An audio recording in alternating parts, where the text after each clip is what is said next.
Hello students, SSP online classes में मैं विकास पारिक आपका स्वागत करता हूँ। पिछली तमाम वीडियो में हमने सरकार और सरकार से संबंधित कई बातों का अध्ययन किया था। हमने देखा था कि हमारी सरकार के मुख्यतः 3 अंग होते हैं, जिसमें नंबर 1 व्यवस्थापिका, दूसरी कार्यपालिका और नंबर 3 न्यायपालिका होती है। हमने देखा था कि इन तीनों के अपने अपने अलग अलग कार्य होते हैं। तीनों एक दूसरे से संबंधित होती हैं, लेकिन उसके बावजूद भी तीनों एक दूसरे से अलग अलग होती हैं। हमने व्यवस्थापिका की चर्चा की थी कि व्यवस्थापिका जिसको 3 भागों में बांटा जाता है, या कह सकते हैं कि व्यवस्थापिका के 3 अंग होते हैं, जिसमें लोकसभा, राज्यसभा और राष्ट्रपति को शामिल किया जाता है। हमने लोकसभा, राज्यसभा और राष्ट्रपति का विस्तार से अध्ययन कर लिया था पिछली वीडियोज में। आज हम सरकार के दूसरे अंग कार्यपालिका की चर्चा करेंगे, जहां व्यवस्थापिका का कार्य होता है कानूनों का निर्माण करना, तो वहीं कार्यपालिका का कार्य होता है निर्मित हुए कानूनों को लागू करना। कार्यपालिका के अंतर्गत मुख्यतः जो शामिल किए जाते हैं वो प्रधानमंत्री और उसका मंत्रिमंडल या मंत्री परिषद को शामिल किया जाता है। हालांकि कार्यपालिका का संवैधानिक प्रधान राष्ट्रपति होता है, लेकिन ये राष्ट्रपति के पास, जैसे हमने पिछले टॉपिक में देखा था, राष्ट्रपति के पास नाम मात्र की शक्तियां होती हैं। ऐसे में वास्तविक जो प्रधान माना जाता है वो प्रधानमंत्री को ही माना जाता है। तो आज हम विस्तार से हमारे टॉपिक प्रधानमंत्री की चर्चा करेंगे।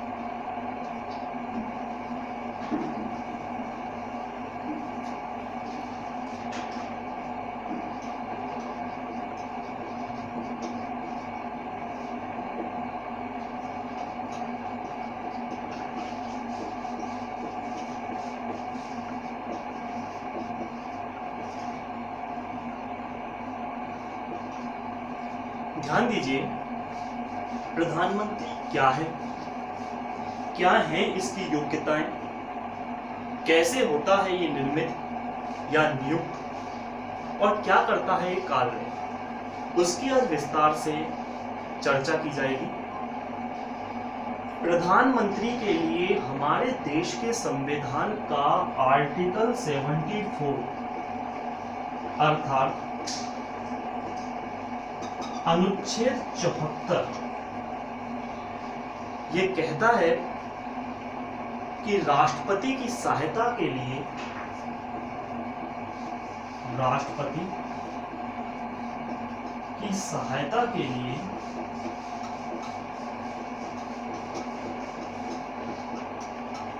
एक मंत्रिमंडल होगा,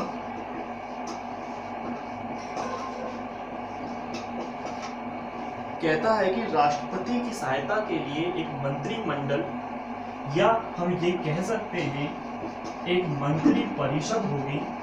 ये क्या होती है मंत्री परिषद या मंत्रिमंडल, इसकी चर्चा हम करेंगे बाद में, लेकिन एक मंत्रिमंडल या मंत्री परिषद होगी और इसका मुखिया जो होगा वो प्रधानमंत्री होगा। तो हमने देखा अभी कि अनुच्छेद 74 संविधान का आर्टिकल 74 ये कहता है कि राष्ट्रपति की सहायता के लिए एक मंत्री परिषद होगी और उसका मुखिया प्रधानमंत्री होगा।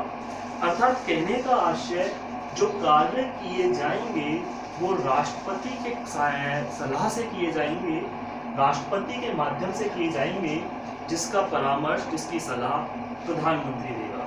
ध्यान दीजिए,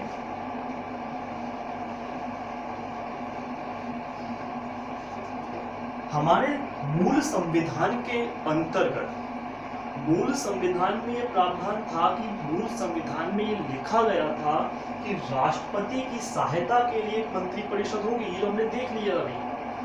लेकिन 42वां संविधान संशोधन,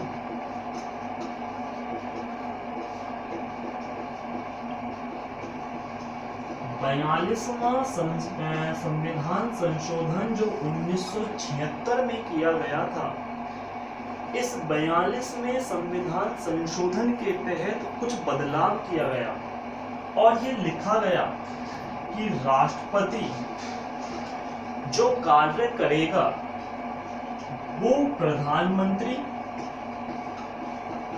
या मंत्री परिषद की परामर्श से ही करेगा।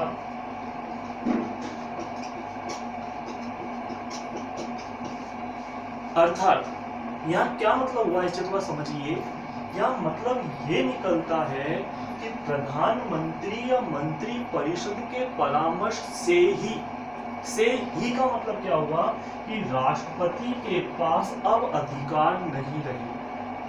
अनिवार्य कर दिया गया 42वें संविधान संशोधन 1976 के द्वारा यह अनिवार्य कर दिया गया कि राष्ट्रपति जो कार्य करेगा वो प्रधानमंत्री के परामर्श से ही करेगा।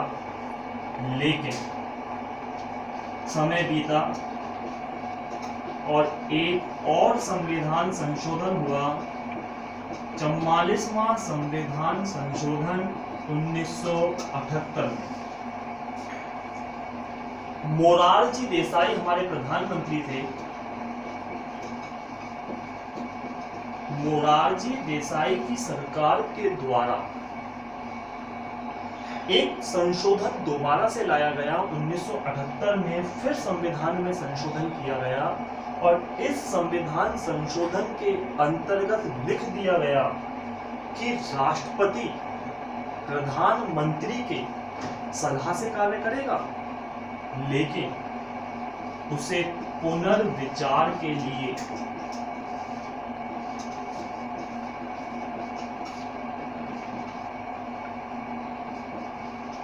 एक बार पुनः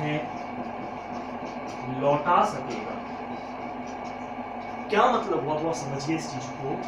पुनर्विचार के लिए पहली चीज हमने क्या देखी थी कि राष्ट्रपति प्रधानमंत्री के परामर्श से कार्य करेगा। आप ये सोच रहे होंगे कि प्रधानमंत्री चलते चलते हम राष्ट्रपति पर जोर क्यों दे रहे हैं। जरूरी है ये जोर देना कि शुरू में लिखा गया था कि राष्ट्रपति प्रधानमंत्री की सलाह से कार्य करेगा।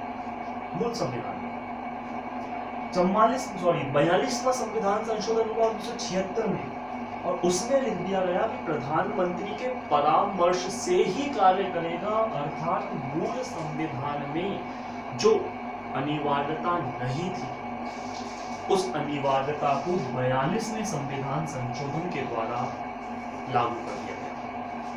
लेकिन उसके पश्चात 1978 में मोरारजी देसाई हमारे प्रधानमंत्री रह चुके हैं, उनकी सरकार के द्वारा एक 44वां संविधान संशोधन लाया गया और इस संशोधन के तहत जो अनिवार्यता, यहाँ देखें आप, से ही जो ये अनिवार्यता लागू की गई थी, इस अनिवार्यता को समाप्त कर दिया गया और कह दिया गया कि राष्ट्रपति प्रधानमंत्री की सलाह से कार्य करेगा तो ठीक है, लेकिन एक बार किसी भी प्रस्ताव को कानून बनने से पहले राष्ट्रपति पुनर्विचार के लिए प्रधानमंत्री या मंत्री परिषद के पास लौटा सकता है।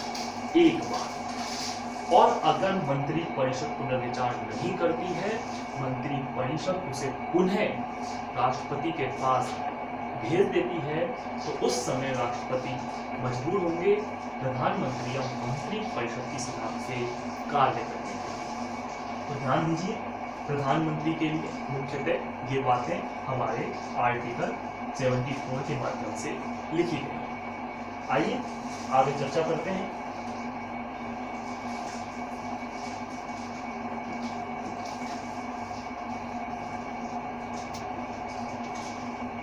इसके पश्चात देखा जाए तो आर्टिकल 75 अनुच्छेद 75 के अंतर्गत प्रधानमंत्री के बारे में तमाम बातों का उल्लेख लिखा गया है। अनुच्छेद 75 में कहा गया है कि प्रधानमंत्री की नियुक्ति राष्ट्रपति के माध्यम से होगी। राष्ट्रपति प्रधानमंत्री की नियुक्ति करेंगे। अब ये नियुक्ति का मतलब क्या होता है और किसे बनाया जाएगा प्रधानमंत्री? ध्यान दीजिए, हमारे देश का प्रधानमंत्री निर्वाचित नहीं होता है, मनोनीत नहीं होता है, अपितु इसे नियुक्त किया जाता है। और नियुक्त होता है जो बहुमत दल का नेता। अब आपके सामने सवाल उठ रहा होगा, हालांकि चर्चा पर पिछले समय भी कर चुके हैं शॉर्टली इसमें लोकसभा के अंतर्गत। बहुमत दल का नेता से क्या मतलब है? बहुमत एक ऐसा दल जिसे बहुत सारे मत प्राप्त हुए हों, सर्वाधिक मत। हमारे देश के संविधान के अंतर्गत चुनावी प्रणाली दो प्रकार की होती है। एक जो सामान्य प्रणाली, जिसमें होता है अग्रता ही विजेता, यानी जो आगे है वही विजयी हो गया। लेकिन एक दूसरी प्रणाली और होती है, हमने देखा था कि एकल संक्रमणीय आनुपातिक मत प्रणाली राष्ट्रपति के बारे में। तो जिस दल को सर्वाधिक मत मिले, जो सबसे आगे रहा, उस दल के नेता को प्रधानमंत्री नियुक्त कर दिया जाता।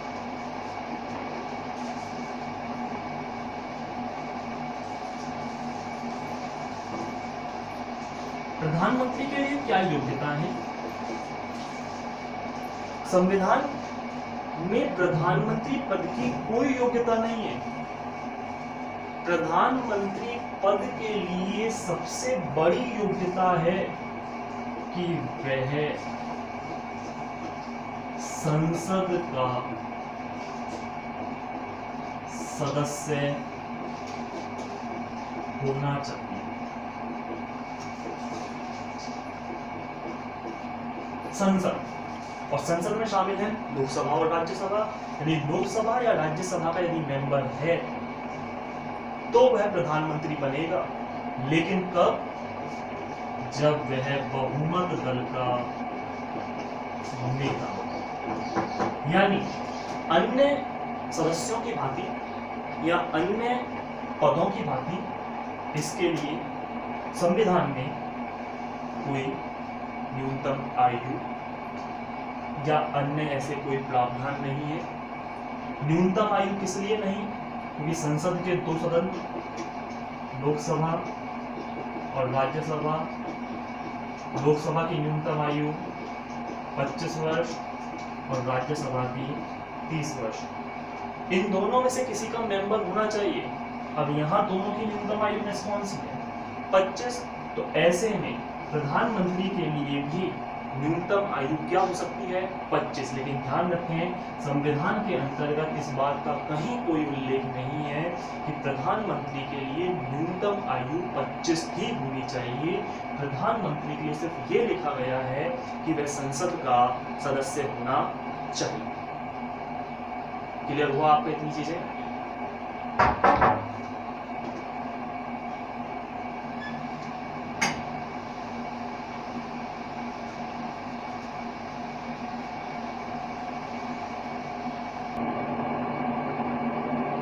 तो हमने देखा था प्रधानमंत्री की योग्यताओं के बारे में। आगे आइए, प्रधानमंत्री के लिए सबसे महत्वपूर्ण बात क्या लिखी हुई है। हालांकि ऐसा कहा जाता है कि प्रधानमंत्री जहाज के उस नाविक के समान है जिसके डूबने से संपूर्ण जहाज का डूबना निश्चित होता है। या हम ये कह सकते हैं कि प्रधानमंत्री की स्थिति घड़ी की उन सुइयों के बराबर है जिनके बिना घड़ी का कोई अस्तित्व नहीं है। अब ऐसी बात क्यों कही गई कि प्रधानमंत्री जहाज के उस नाविक के समान है? तो ध्यान दीजिए, राष्ट्रपति जो होते हैं वो प्रधानमंत्री की नियुक्ति कर देंगे, ये हमने देख लिया। और प्रधानमंत्री जो होगा वो बहुमत दल का नेता होगा। प्रधानमंत्री बनने के बाद प्रधानमंत्री विभिन्न सांसदों में से, सांसद मतलब संसद के सदस्य, विभिन्न सांसदों में से मंत्रियों की नियुक्ति करते हैं।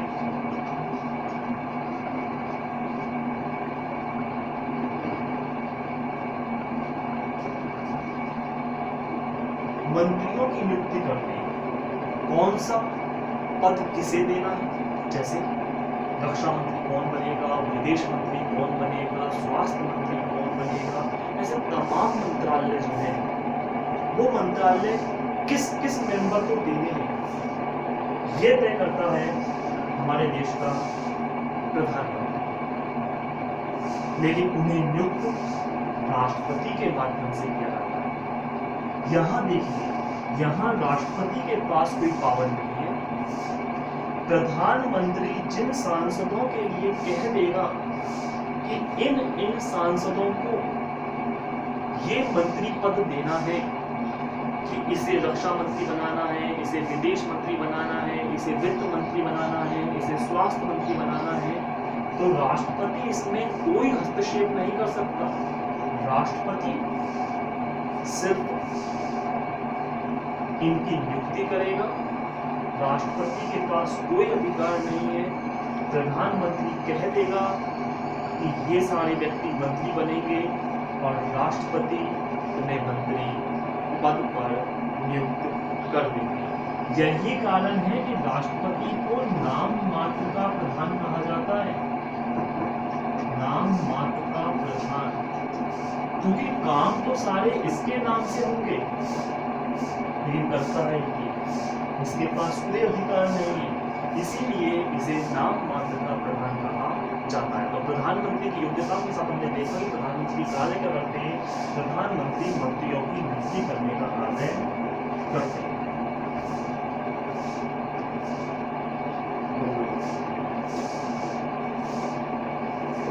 मंत्रियों की नियुक्ति। सेकंड बात देखें,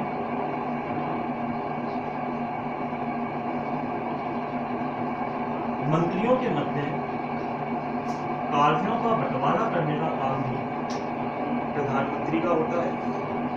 अब एक बात चल रही थी कि प्रधानमंत्री जहाज को उस नाविक के समान होता है जिसके डूबने से जहाज का डूबना निश्चित है। प्रधानमंत्री की भी स्थिति ऐसी होती है। कारण है कि जो प्रधानमंत्री जब कभी प्रधानमंत्री अपने पद से इस्तीफा दे देता है या उसे त्यागपत्र देना पड़ता है या अन्य कोई भी कारण हो सकते हैं, यदि प्रधानमंत्री अपना पद छोड़ता है तो प्रधानमंत्री के साथ जितनी भी मंत्री परिषद नियुक्त की गई है, इस मंत्री परिषद को अपना त्याग पत्र देना होगा। कारण है मंत्री परिषद निर्मित किसके द्वारा की गई थी? प्रधानमंत्री द्वारा की गई थी। अब जब यही नहीं है तो ये कैसे रह सकती है? तो प्रधानमंत्री अगर अपने पद से इस्तीफा देते हैं तो संपूर्ण मंत्री परिषद को पद से इस्तीफा देना हो। बहुत देर से एक बात चल रही है जो मैं इसलिए ले लेते हैं आगे कि मंत्री परिषद होती क्या है, मंत्रिमंडल क्या होता है। मंत्री परिषद के अंतर्गत 3 प्रकार के मंत्रियों को शामिल किया जाता है। कैबिनेट मंत्री, राज्य मंत्री, नंबर 3 उप मंत्री। कैबिनेट मंत्री, राज्य मंत्री और उप मंत्री मिलाकर बनती है मंत्री परिषद। कैबिनेट मंत्री जो सांसद नियुक्त किए गए हैं, सांसद चुनकर आए गए हैं, उनमें जो सीनियर सांसद हैं, वरिष्ठ, जो प्रधानमंत्री के करीबी हैं, जो प्रधानमंत्री के अपने हैं, मतलब जिन पर प्रधानमंत्री को विश्वास है, प्रधानमंत्री उन पर विश्वास कर सकते हैं, ऐसे व्यक्तियों को कैबिनेट मंत्री बनाया जाता है। और ये कैबिनेट मंत्री अपने मामलों में पूरी तरह से स्वतंत्र होते हैं, अर्थात ये जो भी निर्णय लेंगे, जो भी कार्य करेंगे, ये पूरी तरह से स्वतंत्र हैं। इन्हें किसी से भी पूछने की आवश्यकता नहीं होती, विचार विमर्श करने की आवश्यकता नहीं होती है। ये अपने विभागों का स्वतंत्र निर्णय ले सकते हैं। इन्हें सिर्फ परामर्श करना होता है प्रधानमंत्री के लिए। प्रधानमंत्री के परामर्श से कैबिनेट मंत्री स्वतंत्र रूप से अपने विभागों का निर्णय ले सकते हैं। जैसे शिक्षा मंत्री को अगर शामिल कर दिया गया है कैबिनेट में, अगर, तो वित्त मंत्री पूरी तरह से स्वतंत्र है, रक्षा मंत्री पूरी तरह स्वतंत्र है। इन्हें किन्हीं दूसरों से परामर्श लेने की आवश्यकता नहीं होती है, ये सिर्फ प्रधानमंत्री के परामर्श से कार्य करते हैं, यानी ये पूरी तरह से अपने मामलों में होते हैं स्वतंत्र। राज्य मंत्री ये वे मंत्री होते हैं जो कैबिनेट मंत्रियों के सहयोग के लिए कार्य करते हैं। ये स्वतंत्र नहीं होते, हालांकि इन्हें कई बार स्वतंत्र प्रभार दे दिया जाता है, कई बार इन्हें भी स्वतंत्र डिपार्टमेंट दे दिया जाता है, लेकिन फिर भी ये जो मंत्री होते हैं वो कैबिनेट मंत्री के सहयोग से कार्य करेंगे, इनके सहयोग के लिए कार्य करेंगे। ये अपने मामलों में स्वतंत्र नहीं होते, लेकिन ध्यान दीजिए कभी कभी कई बार इन्हें भी स्वतंत्र डिपार्टमेंट दे दिया जाता है। और उप मंत्री ये राज्य मंत्री के सहयोग के लिए कार्य करते हैं। आप समझिए, कैबिनेट मंत्री पूरी तरह स्वतंत्र है, राज्य मंत्री कैबिनेट मंत्री की सलाह के लिए कार्य करेंगे और उप मंत्री राज्य मंत्री के सहयोग के लिए कार्य करेंगे। तो इन तीनों से मिलकर जो बनती है वो बनती है मंत्री परिषद, तीनों से। और कैबिनेट मंत्री को, अकेली कैबिनेट मंत्री को जो बोला जाता है वो मंत्री मंडल बोला जाता है। ध्यान धरें इस बात का, कैबिनेट मंत्री को मंत्रिमंडल बोला जाता है और तीनों कैबिनेट मंत्री, राज्य मंत्री और उप मंत्री तीनों को मिलाकर मंत्री परिषद नाम दिया जाता है। तो ध्यान दीजिए, हमने देखा मंत्री परिषद 3 प्रकार की, कैबिनेट मंत्री मंत्री किन प्रकार की, कैबिनेट मंत्री, राज्य मंत्री और उप मंत्री। और कैबिनेट मंत्री को कहा जाता है क्या? मंत्री। हम बात कर रहे थे प्रधानमंत्री के कार्यों के बारे में। हमने देखा था कि मंत्रियों की नियुक्ति होती है, उनके कार्यों का बंटवारा होता है। इसके अलावा संविधान के अंतर्गत ये कहा गया है कि राष्ट्रपति यदि राष्ट्रपति द्वारा मांगे जाने पर प्रधानमंत्री द्वारा देश की स्थिति का विवरण देना। अर्थात यदि कभी राष्ट्रपति प्रधानमंत्री से देश में क्या चल रहा है, कैसी व्यवस्थाएं हैं, कहीं कोई समस्याएं तो उत्पन्न नहीं हो रही, कार्य प्रणाली क्या है, इसकी रिपोर्ट अगर राष्ट्रपति लेना चाहे तो प्रधानमंत्री प्रतिबद्ध है, प्रधानमंत्री के द्वारा राष्ट्रपति को वह रिपोर्ट पेश की जाएगी। इसके साथ ही कानून निर्माण संबंधी जितने भी कार्य हैं वो प्रधानमंत्री के द्वारा किए जाएंगे और कानून निर्माण संबंधी ये रिपोर्ट राष्ट्रपति को प्रस्तावित करनी होगी, भेजनी होगी। तो कानून निर्माण संबंधी कार्य राष्ट्रपति के द्वारा, प्रधानमंत्री के द्वारा। इसके अलावा बात करें अगर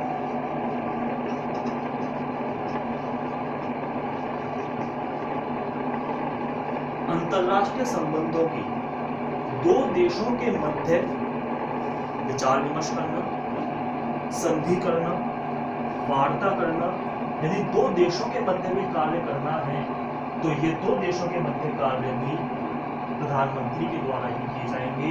यानी अंतरराष्ट्रीय संबंधों का संचालन प्रधानमंत्री के माध्यम से किया जाएगा। तो हमने देखा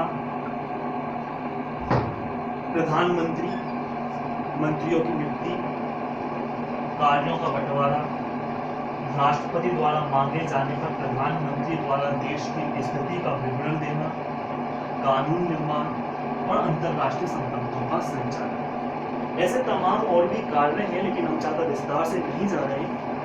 उम्मीद करता हूं आज का ये टॉपिक आपको समझ में आया होगा।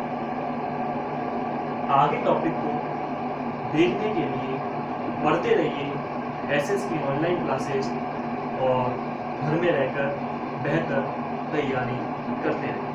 तब तक के लिए धन्यवाद।